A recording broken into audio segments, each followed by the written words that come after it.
Néstor Prieto de Descifrando la Guerra ya está con nosotras. Anda, Cris, mola, que has esperado hasta que viniera Néstor para venir. Me parece esto fatal. Néstor, ¿qué tal estás? Bien, todo bien. No nos podemos quejar de jueves, o sea que es buen día de la semana.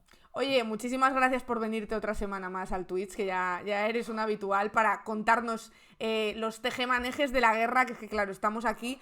Cada día es una noticia nueva.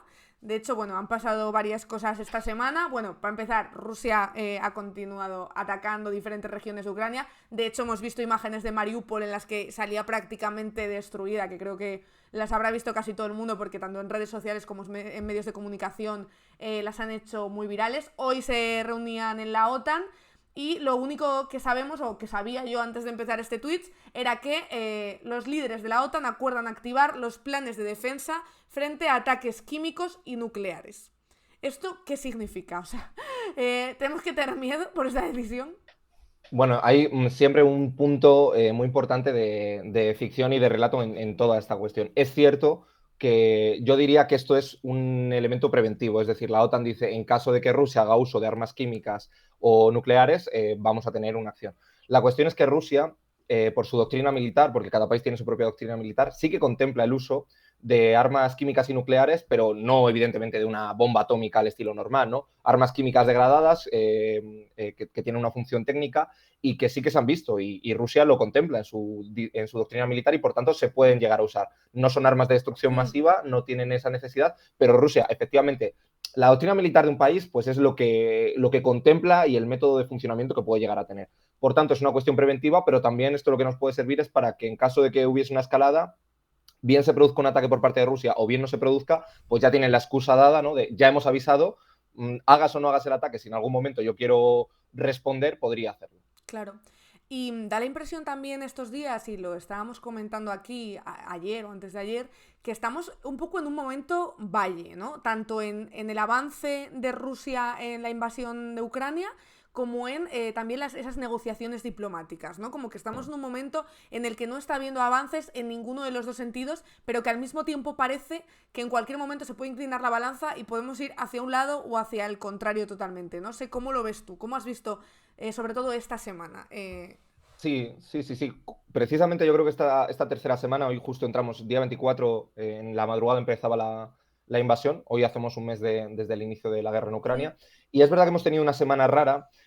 Yo justo ayer en Descifrando la Guerra lo comentaba, como una especie de análisis, de reflexión que tenía.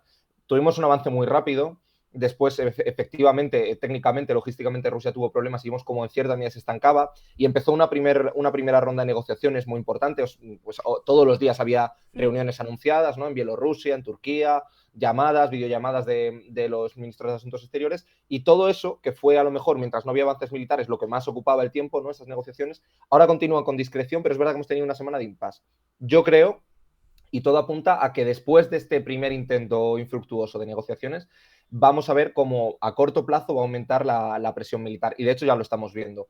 Creo que Rusia va a forzar un nuevo escenario de negociaciones, que como digo, están en constante comunicación de manera discreta ambas partes, pero viendo que no se ha podido después de este primer intento, Rusia ha reorganizado su estrategia y ahora ya tiene una serie de objetivos claros. El primero es Mariupol, que parece que va a caer en cuestión de días, de horas incluso, y que, por tanto, bueno, se va a sentar a negociar con una posición de fuerza. No ha funcionado el primer intento, no conseguimos a lo mejor un avance todo lo rápido que queríamos, intentamos una negociación que no funcionó, como no ha funcionado, reorganizamos prioridades y vamos a intentar llegar con una posición de poder más fuerte. Y ahí tenemos los sitios de Mariupol, ahí tenemos cómo se puede estar avanzando sobre todo en el frente del Donbass y en definitiva refuerzas tu posición de cara a una nueva ronda que se pudiese dar.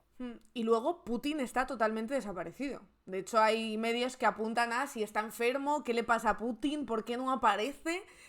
No sabemos ya si tener miedo o decir, no, igual le pasa algo y por eso no sale, porque es verdad que Zelensky sí que está todos los días haciendo vídeos, todos los días subiendo cosas, todos los días haciendo algún tipo de acto, o yendo a un hospital, o haciendo una reunión, y Putin lleva un par de días que no le vemos.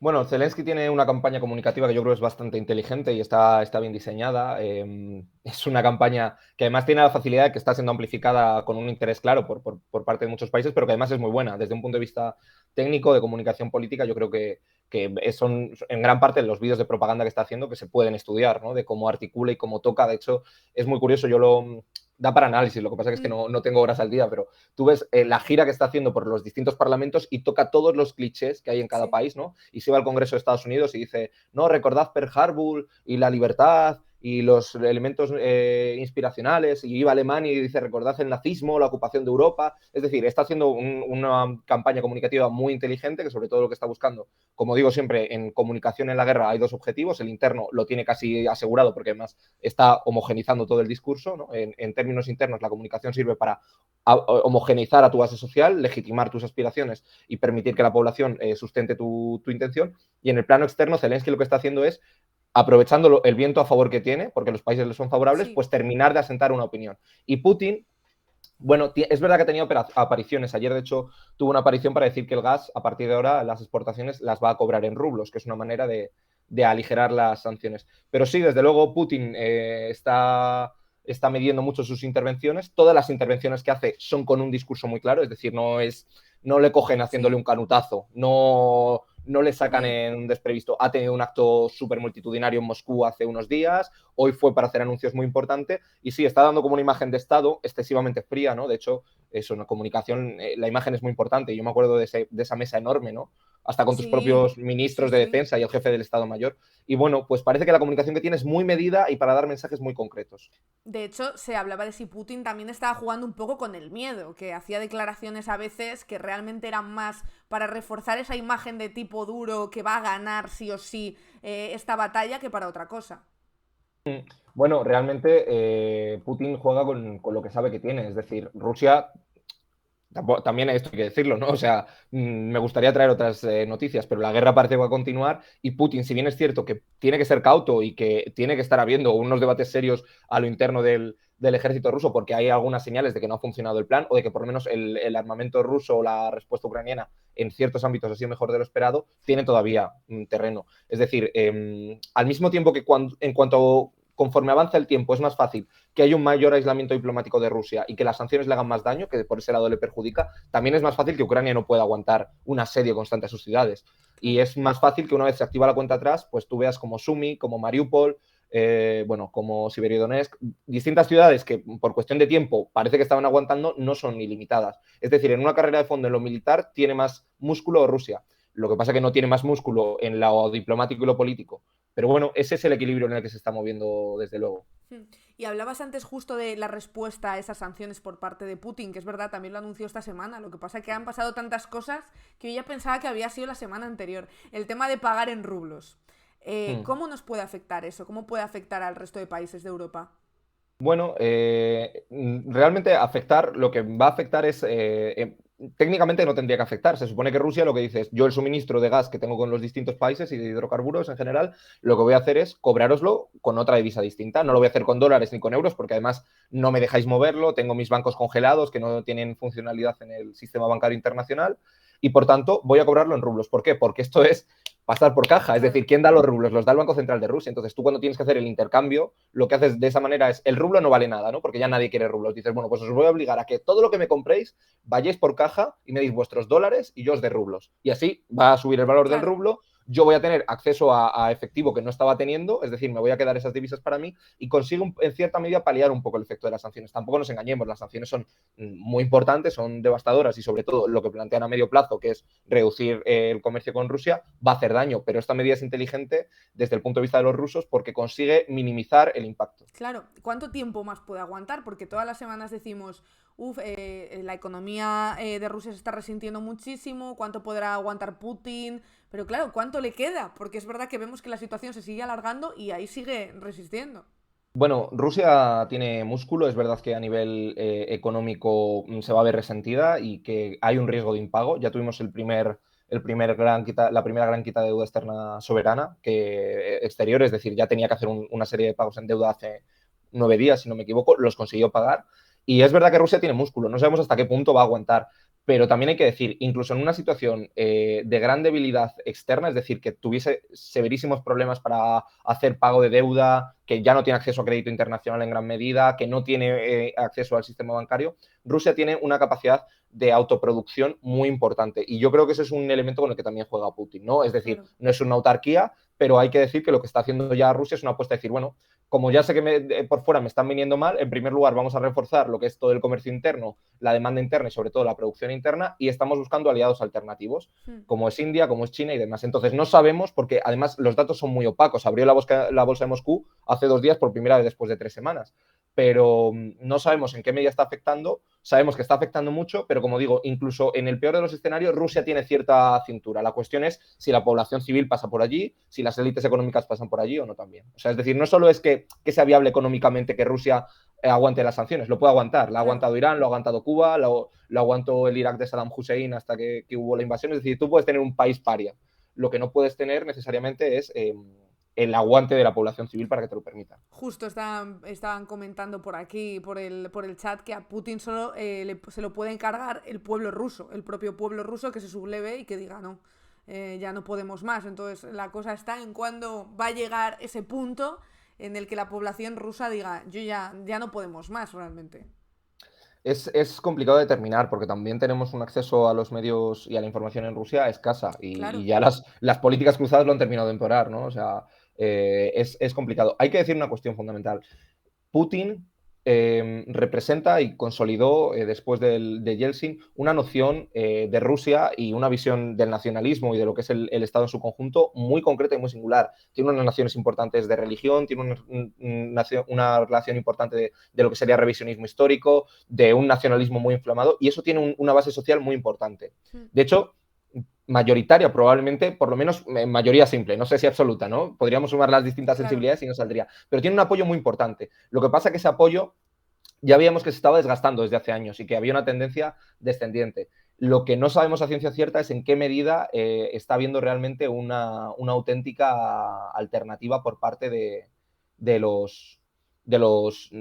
la clase política allí en Rusia, Sí. porque de verdad que no hay una alternativa clara. O Hombre, es que sea, es muy complicado también porque cada vez que sale un claro. opositor acaba encarcelado o peor. Entonces, claro, poca broma con ser oposición en Rusia, no es como ser Por oposición supuesto. aquí, ¿sabes? Por supuesto, claro, claro. Claro. Ese es otro elemento más. Y como digo, se distorsiona completamente, porque no es nada fácil el determinar cuándo tú realmente, cuando ves las fotos y las manifestaciones en Rusia, que en qué medida está teniendo ese impacto y ese desarrollo, ¿no? Tenemos un problema informativo para seguirlo y eso también es un problema para quienes estamos siguiendo el conflicto. Vaya. Claro. Y mencionabas justo antes a China, y de hecho una de los titulares que ha salido hoy de esa reunión de los líderes de la OTAN es que urgen a China a no ayudar económicamente a Rusia ni militarmente. ¿Tú crees que China se posicionará o va a intentar seguir manteniendo un poco esta imagen de yo estoy aquí en mitad de esto y no quiero posicionarme en ninguno de los dos bandos?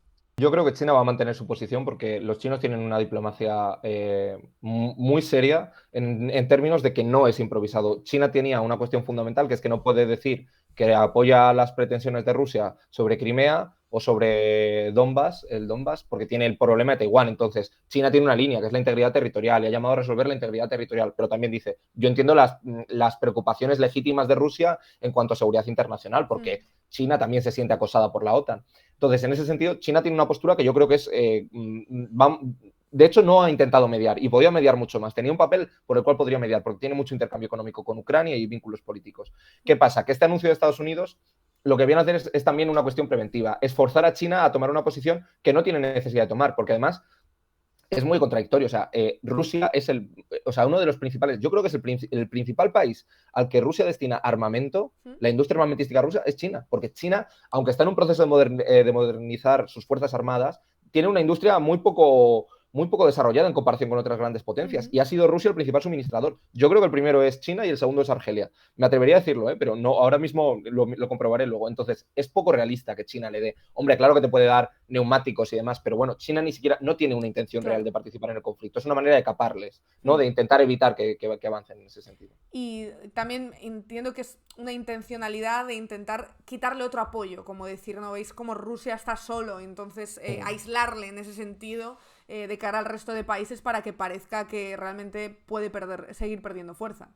Sí, pero bueno, hoy hemos tenido una votación en la Asamblea General de Naciones Unidas, la segunda que salía, y sí, ha habido 140 países que han votado a favor de una resolución que condenaba la situación en Ucrania, ¿no? Cambiaba un poco el término respecto a la primera. La primera fue el 4 de marzo, hoy es 24, 20 días después ha salido, pero siguen absteniéndose países que son claves. Es decir, es verdad que hay un rechazo mayoritario, pero tú ves el mapa de África o ves el mapa de Asia y cuidado, o sea, es decir, se ha abstenido Sudáfrica, bueno, se ha abstenido Sudáfrica, China e India, es decir, la mitad de los BRICS, de los países en desarrollo, que son grandes potencias económicas, que tienen unos vínculos comerciales muy importantes, ya se han abstenido. Y luego tienes a otros países del Sahel, de África, de Asia, que se abstienen. Entonces, Rusia, por supuesto, tiene un rechazo generalizado porque lo que ha hecho es una invasión y es muy difícil poder decir, no, mira, voto en contra, estoy a favor de la invasión que ha hecho Rusia. Y eso solo lo han hecho 5 países, pero hay 40 países con posiciones muy interesantes que se han abstenido. Entonces, sí que es verdad que Rusia tiene una posición diplomática muy comprometida, Ya. pero no está aislada. Eso no es real tampoco decirlo, vaya.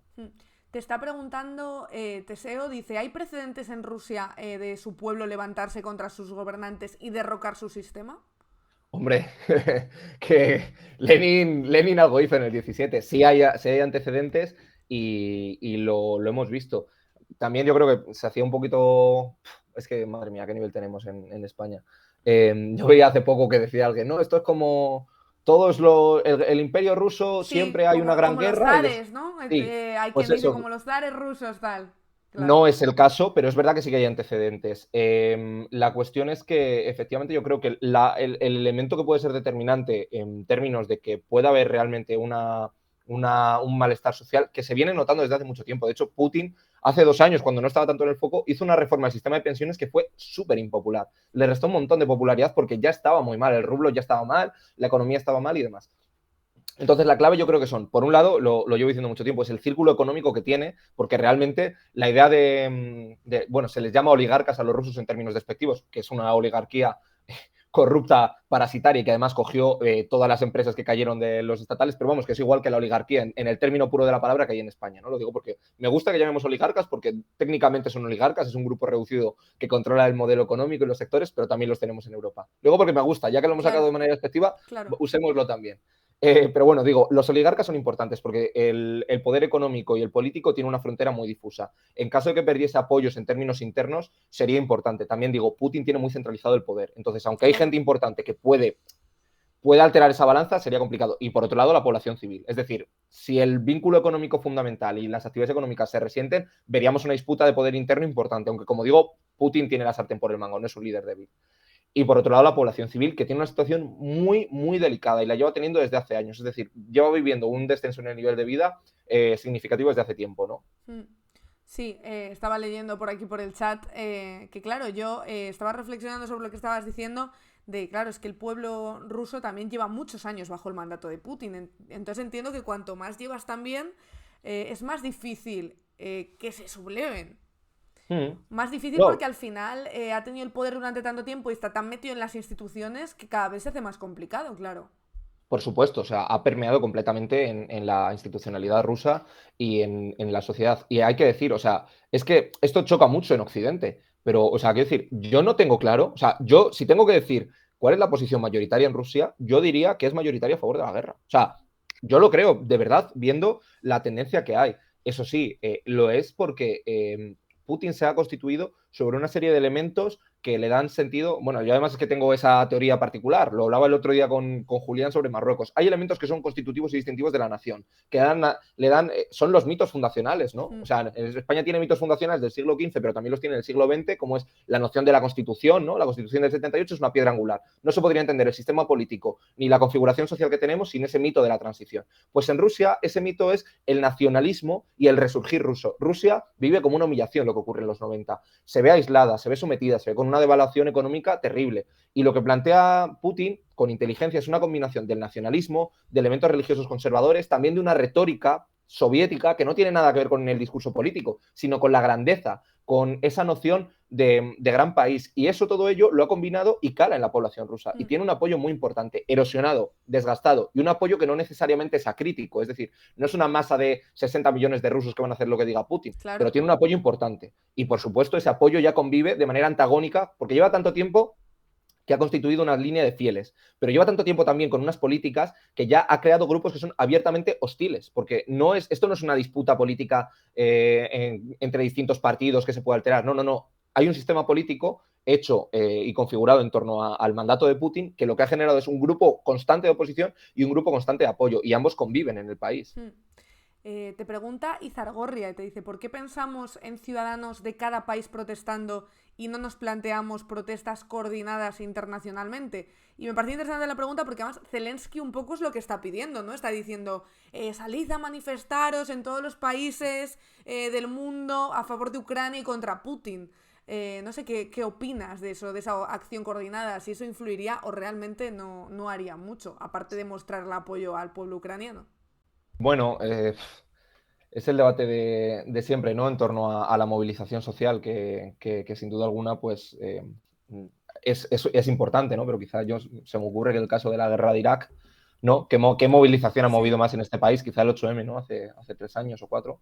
Pero tiene un impacto y tiene una importancia. La cuestión es, y yo aquí es la clave que planteo, ¿no? Me sabe mal, además planteo un debate que es irresoluble. Es decir, salimos a manifestarnos en contra de la invasión de Rusia, pero ¿cuál es el horizonte? Yo no lo tengo claro. Es decir, no tengo claro porque Ucrania arrastraba una serie de problemas muy importantes que se están solapando y metiendo debajo de la alfombra con esto, igual que Putin utiliza esto como una cuestión. Desde luego, los términos de condena y de solidaridad internacional llegan a Ucrania y están siendo agradecidos por las autoridades políticas. La incidencia que puede tener a nivel político creo que es reducido, porque, o sea, sinceramente, podríamos movilizarnos en la calle, pero ya hay una opinión pública mayoritariamente favorable a la cuestión de Ucrania y eso lo tiene en cuenta. Es decir, cuando Pedro Sánchez recula y decide enviar armas, no lo hace si no tuviese una mayoría de la población que aunque no quisiese a lo mejor el envío de armas, sí que quería una posición dura con Rusia. Entonces, eso ya está presente. ¿Podría influir más si hubiese una mayor movilización? Sí, pero como digo, a ver cuál es el horizonte que se plantea, porque yo no lo tengo claro. Claro. De hecho, están preguntando por aquí, a raíz de todas estas teorías, ¿no? Y todas estas propuestas. Dice Karim, ¿la UE aceptaría una Ucrania con partidos políticos prohibidos y con una pseudo-democracia autoritaria? Porque la UE ya está bastante descontenta con las derivas autoritarias de Hungría y Polonia. Bueno, yo creo que sí, estará descontenta, pero realmente, aparte de mostrar su rechazo, poco más hace. Mira, pues un tema que no se trata en ningún medio occidental, occidental completamente, por supuesto, y que es muy delicado. O sea, quiero decir, Ucrania no es una democracia liberal, es que es otro debate completamente falaz. O sea, la cuestión de, mira, ni es la guerra de Putin, porque no es una cuestión de que Putin se levantase y dijese, no, o sea, es una cuestión mucho más profunda, ni es una guerra, por supuesto, de desnazificar, los ucranianos no son nazis, pero tampoco es una guerra de democracia contra dictadura. O sea, quiero decir, en Ucrania, desde el 2014, se aplicó una ilegalización sistemática sobre ciertas formaciones políticas por la ideología que representaban. Primero cayeron los partidos comunistas, que tienen su actividad vetada desde hace tiempo, y lo hemos visto después como además esa represión, en los momentos de ahora, bajo la excusa de saboteadores o de quinta columnistas, se ha atacado directamente. Pero vamos a ver, el otro día se suspendió la actividad mientras dure el estado marcial de 11 partidos políticos, entre ellos el principal partido de la oposición. Ucrania no tiene un modelo de democracia liberal.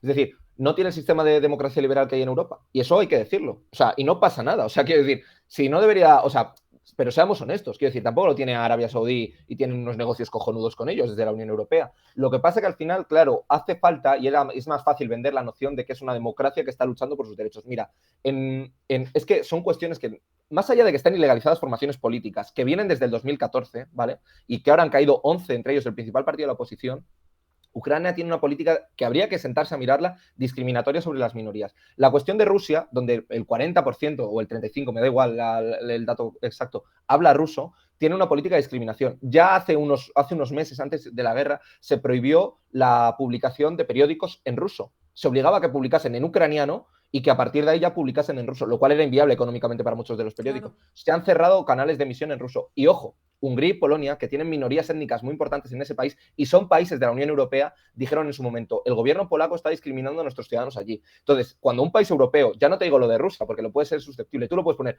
minorías étnicas en Hungría, queja y protesta. Difícil que salga, ¿no? Porque tampoco hay mucha cobertura. Pero tú puedes ver quejas formales, ¿no? Eso lo puedes encontrar como el gobierno de Hungría se quejaba del trato que tenía su minoría étnica. Entonces, esto no es un templo. O sea, es que hay mucha falacia y mucho mito. Sí, es verdad que yo creo que nos estamos apresurando mucho aupando a Zelensky, que evidentemente tiene muchísimo valor lo que está haciendo y lo está haciendo muy bien y realmente está dando la cara mucho. Creo que está sabiendo además mantenerse en el candelero todo el tiempo para que no olviden lo que está ocurriendo allí, etcétera. Pero claro, no estamos mirando la otra cara. De hecho, aquí lo hablamos que Almeida le puso a los 2 días una plaza a Zelensky, que fue como, bueno, igual habría que pensárselo un poco más también, ¿eh? O sea, no es oro todo lo que reluce. Y de hecho te pregunta Teseo, te dice, ¿veremos 2 Ucranias separadas, una europea y una rusa? Uno de los escenarios que planteamos es que la invasión no fuera total, sino que Rusia pudiera quedarse con algunos territorios más prorrusos y los pudiera anexionar o algo así. Y claro, la convivencia sería muy complicada, pero evidentemente no sería una invasión total, sino una Ucrania un poco dividida. Desde luego no sería 2 Ucranias, la forma que tomaría sería distinta y efectivamente es algo que está encima de la mesa. Yo creo que es una de las opciones, también lo he comentado alguna vez en Descifrando la Guerra. Esto es ya cuestión de análisis, no es personal porque hay hechos objetivos y hay varias personas y analistas que apuntamos en la misma dirección, pero es una opción que tiene Putin. Putin ha planteado 3 cuestiones, pero ojo, ha dicho, si estas 3 cuestiones no se cumplen, a partir de aquí empezamos a subir la escala. También a ver cómo lo hace, ¿no? Es decir, si no llega por ese acuerdo a la negociación, lo hará por la vía de los hechos consumados. Es decir, yo voy a garantizar estas 3 condiciones y vosotros haced lo que queráis. La primera es la neutralización de Ucrania, es decir, que Ucrania adquiera un carácter neutral, que no pueda adherirse a bloques militares como la OTAN, y dentro de ese marco se podía negociar, ¿no? Tenemos el caso de Austria, tenemos el caso de Finlandia, que a lo largo de la historia, en distintos momentos históricos, adquirieron ese estatus. Bien, ese es el único en el que Zelensky ha dicho, bien, estoy de acuerdo, estoy dispuesto. Y además él mismo ha admitido que no van a entrar en la OTAN, porque no podían entrar en la OTAN. O sea, hemos estado 3 semanas con un debate estéril, porque era evidente que no podían, porque era una línea roja. Y en geopolítica, por desgracia, esto no es cuestión de voluntades. Era una línea roja y lo sabía Estados Unidos, Sí. lo sabía la OTAN, lo sabía Zelensky y lo sabía Putin. Bueno, ese punto bien. Se podría negociar que Ucrania no estuviese en un bloque militar, que tuviese ejército, asistencia. Esos eran los términos en los que se estaba debatiendo, ¿no? De hecho, hubo filtraciones que publicaron varios medios. Los otros dos no. Los otros dos Zelensky ha dicho que no pasa por ahí. Y son reconocer que Crimea es territorio ruso, que desde 2014 ejerce de facto ya el control total, y reconocer la independencia de las repúblicas del Donbass, de Donetsk y de Lugansk. Y si a partir de ahí no se cumple, es un escenario posible porque, como digo, y aquí todo esto parte también de medias verdades y de elementos que objetivamente existen, hay una parte que es el este del río Dnieper, que tiene un porcentaje muy importante de población rusa, étnicamente y demás, y tiene además un porcentaje muy importante de rusoparlantes, ¿no? Y que culturalmente tiene mayores vínculos y demás. Existe la posibilidad, y de hecho se hablaba de que algunas autoridades de Gerson, que es un oblast, el equivalente a una provincia, una comunidad autónoma, que ya han tomado, que decían, no, vamos a proclamar la república. Oye, pues a mí no me parecería descabellado que Putin en un momento determinado pudiese jugar la baza una confederación de repúblicas prorrusas, lo que sería Novorossia, que era un proyecto que ya sonaba en el 2014, ¿no? Es decir, que las zonas que tienen una mayor presencia y porque tienen una influencia histórica, que es verdad, y que tienen una presencia social, que es verdad, de Rusia, de la cultura, de la lengua, de la vida, pudiesen constituirse en repúblicas. Entonces, no es descabellado que si Putin dice, no lo puedo conseguir, levanto, rompo la baraja y vamos a reconfigurar esto. Una balcanización de Ucrania sería. Y ya, última pregunta que leo, que nos tenemos que ir ya a cenar y a dormir, por favor, que es jueves, que están aquí ahora haciendo preguntas. Y hemos empezado a las 9, chicos, es que hay que darse prisa. Dice Karim, ¿qué piensas de que el 52% de la población, según la encuesta del CIS, esté a favor de que la OTAN interviniese en Ucrania si Rusia no se retira? Yo lo achaco a desinformación porque si no, no me lo explico, dicen por aquí. Bueno, totalmente, o sea, es una visión muy sesgada. O sea, que intervenga la OTAN en el conflicto es el peor escenario para los ucranianos, yo creo de verdad, porque si interviene la OTAN en el conflicto es que es tan fácil que esto escale hasta unas dimensiones en las que, oye, importe tan poco de verdad cuál sea el resultado de Ucrania, porque pasamos a un tablero de juego mucho mayor, Claro. con unas consecuencias mucho mayores. Bueno, yo creo que es consecuencia, al final es un reflejo, y lo vamos a ver en Rusia también. Cuando yo digo, no es que Putin tiene apoyo, es que hay una guerra comunicativa que se está dando y qué es lo que está entrando y lo que está permeando. En España es lo que estamos recibiendo. Esa noción de demonización de Rusia, que evidentemente ha hecho una invasión de un país, es que eso no hay que discutirlo, pero hay una visión pues algo simplista. No se está analizando el conflicto con la dimensión y la profundidad que se tiene. Porque ya digo que el apoyo a Rusia y el papel de la OTAN, pues al final lo que le ha venido, lo que ha hecho Rusia también ha sido cohesionar a la OTAN y en cierta medida lavar su imagen, ¿no? Porque estaba muy deteriorada y en España había una base social clara de oposición, que quizá no era mayoritaria socialmente, aunque la mayoría de la gente era indiferente, quizás seguramente. Y claro, ahora pues se reivindica como una alianza defensiva y mucha gente la puede ver con ese sentido. Pero ya digo que es también reflejo al final de lo que mamas, ¿no? Y es lo que ha estado mamando la sociedad española. Sí, el discurso está girando hacia ahí en la mayoría de medios de comunicación, además, así que también es normal que la población piense en ese sentido. Y te preguntan por estas imágenes que estamos viendo estos días rular por redes sociales, que de hecho en Descifrando la Guerra hacéis una labor muy importante, aparte de explicar los conflictos internacionales, también podemos saber qué vídeos son reales y cuáles no, por cuáles tenéis o cuáles no, y los que son al final fake o consideráis que no son verdad, los retiráis bastante rápido. Esos vídeos que hemos visto de población gitana atada a farolas, presuntamente en Ucrania, ¿esto es real? O sea, ¿esto ocurre allí? ¿Hay una discriminación hacia la etnia gitana en Ucrania? Mira, justo estaba viendo que estábamos por uno de los canales que tenemos de Telegram y estaban pasando una foto precisamente de Es que esto. se han visto muchísimas imágenes de esas en redes sociales que yo no sé hasta qué punto son reales, si fueron reales en otro momento, si son de ahora, si son de otros países, que es lo que siempre hablamos, que es muy difícil contrastar en estos momentos este tipo de informaciones. Ahí está la clave. Es decir, ha pasado, es decir, ¿están pasando esos castigos y esas vejaciones que estamos viendo de atar gente al poste, pintar la cara y más? Sí. ¿Está pasando ahora mismo? Sí. No tenemos capacidad de verificar todos los vídeos, evidentemente esto también dentro, luego se puede amplificar y magnificar, pero está pasando. Es una cuestión que es desgraciadamente lo que ocurre en la mayoría de conflictos y ya cuando llevas siguiendo muchos lo ves de cómo...